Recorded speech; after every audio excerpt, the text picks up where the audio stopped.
Mpenzi subscriber, karibu tena katika channel hii ya The One Man Army TV. Natumai uko buheri. Habari nyingine ni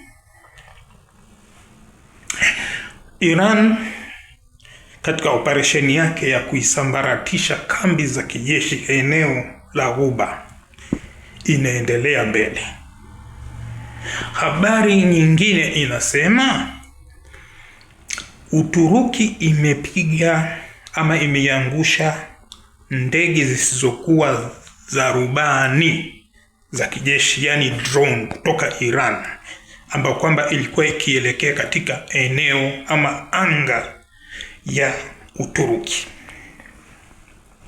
Uturuki imeionya Iran, imesema ikiendelea namna hivyo kuipanua mashambulizi zake, basi Uturuki itaichapa Iran. Kumbuka Uturuki ni mshirika wa NATO, muungano hizi za NATO, hizi nchi ambazo kwamba ziko na uwezo, wana ile kikundi yao inaitwa NATO. Kwa hivyo mmoja ya mwanachama wa NATO ni Uturuki. Uturuki ndio nchi pekee ya Kiislamu ambayo kwamba iko mwanachama wa NATO.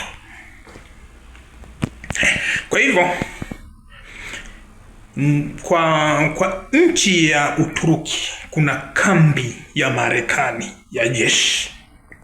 Sasa Iran ilituma madrones kuelekea kule. Uturuki ikaiangusha chini, ikaipiga. Kumbuka Uturuki pia vile vile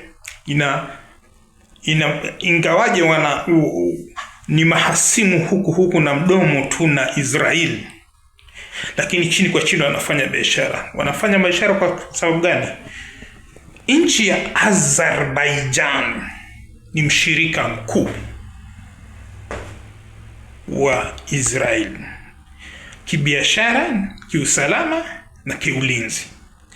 Kwa hivyo nchi ya Azerbaijan ina utajiri ya gesi na petroli. Kwa hivyo Israel inapata mafuta yake kutoka kwa Azerbaijan.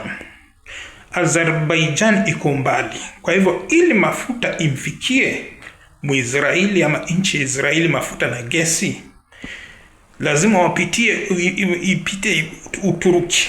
Kwa hivyo Uturuki iliruhusu Azerbaijan kupitisha mafuta yake kupitia pipe. Kuna pipe ya mafuta ambayo inatoka Azerbaijan inaingia Uturuki, chini kwa chini kule ikienda kwa Israeli. Sasa